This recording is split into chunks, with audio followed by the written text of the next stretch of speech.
Welcome to our channel. आज इथे मी तुम्हाला मस्त तांदळाचं पीठ आणि बटाटा वापरून छान असा पकोड्याचा एक प्रकार करून दाखवणार आहे। तर इथे तांदळाचं पीठ बघा मी अर्धा तास अर्धी वाटी दही घालून आणि मीठ घालून घालून ठेवलं होतं। तर अर्ध्या तासानंतर पीठ छान मुरल्यानंतर त्यामध्ये मी बघा हिरवी मिरचीचे तुकडे आणि 2 मोठ्या आकाराचे बटाटे छान साल काढून इथे किसून घेतलेले आहेत। त्यानंतर इथे मी जिरे टाकून घेणार आहे।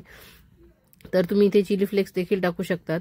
तर इथे मी भरपूर सारी कोथिंबीर टाकणार आहे आणि बटाट्यासोबत तुम्ही कांदा, गाजर, बीट ह्या अशा वेगवेगळ्या भाज्या देखील इथे टाकू शकतात। पत्ताकोबी देखील इथे तुम्ही टाकून घेऊ शकतात। तर ही सर्व साहित्य आपण एकजीव करणार आहोत। तर काही दिवसांपूर्वी मी मुलांना उरलेल्या इडली पिठाचे पकोडे करून दिले होते। तर मुलांना आज तेच खाण्याची परत लहर आली होती। तर बघा इथे मी थोडासा सोडा देखील घालून घेतलेला आहे। तर अशा वेळेस मुलांना जेव्हा खायचं असेल तेव्हा मी अशा पद्धतीने इन्स्टंट इडली पीठ नसताना अशा तांदळाचे पकोडे करून देत असते। तर अशा पद्धतीने बघा हे सर्व साहित्य मी एकजीव करून घेणार आहे। तर मुलांना ते इडली पिठाचे पकोडे इतके छान आवडले होते की मुलं म्हणले की आई आज आम्हाला तेच खायचे। तर माझ्याकडे इडली पीठ नव्हतं म्हणून मी इथे तांदळाचं पीठ असं दह्यामध्ये भिजून ठेवलं अर्धा तासासाठी आणि त्यामध्ये बटाटा इथे किसून घालून घेतलेला आहे। तर अशा पद्धतीने तुम्ही ज्या अजून तुम्हाला कोणत्या भाज्या यामध्ये घालायच्या असतील तर त्या घालून घेऊ शकतात आणि अशा पद्धतीने हे बॅटर छान तयार करून घेऊ शकतात। तर इथे बघा मी तेल तापत ठेवलेलं आहे कढईमध्ये। तर इथे मी छोटे छोटे असे पकोडे सोडून घेणार आहे। बटाट्याच्या किसांमुळे हे छान असे व्यवस्थित असे टोकदार आपली जी कांद्याची भजी असतात ना, खेकडा भजी, त्यांसारखीच ही भजी तांदळाच्या पिठाची तयार होतात। तर तुम्ही नक्की ट्राय करून बघा। तर रेसिपी एकदम साधी सोपीच आहे।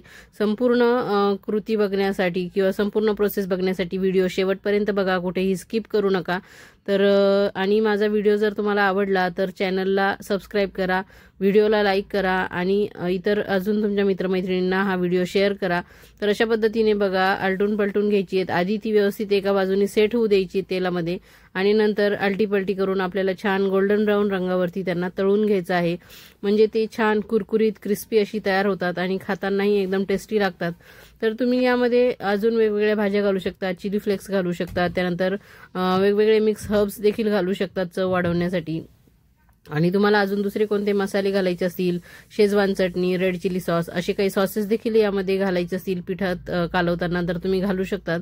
तर अशा पद्धतीने हे छान असे पकोडे तयार होतात। तर ज्यावेळेस तुमच्याकडे इडली पीठ नसेल आणि तुम्हाला जर त्याचे पकोडे खायची इच्छा झाली असेल तर अशा पद्धतीने घरात जर तांदळाचं पीठ असेल तर असे इन्स्टंट पकोडे तुम्ही करून खाऊ शकतात। किंवा कोणी पाहुणे आले तर त्यांना देखील अशा पद्धतीने छान गरमागरम सर्व करू शकतात। तर नक्की ट्राय करून बघा आणि मुलांच्या छोट्या भुकेसाठी सुद्धा तुम्ही हे संध्याकाळच्या वेळेस किंवा टिफिनला देखील अशा पद्धतीने जेव्हा तुमच्या मागे घाई असेल त्यावेळेस अशा पद्धतीने करून देऊ शकता। तर एकदा ट्राय करून बघा आणि कसे झाले माझ्या पद्धतीने नक्की मला सांगा। तर मी देखील मुलांना अशा पद्धतीने करून देत असते। तर अशा पद्धतीने बघा मी इथे दुसरी बॅच देखील टाकून घेतलेली आहे आणि खालून ती व्यवस्थित तेलामध्ये सेट झाली की मी तिला पलटून घेणार आहे। तर अशा पद्धतीने ही दुसरी बॅच देखील मी इथे करून घेतलेली आहे। तर कशा वाटतात तुम्हाला माझ्या रेसिपी ते देखील मला नक्की कमेंट करून सांगत चला।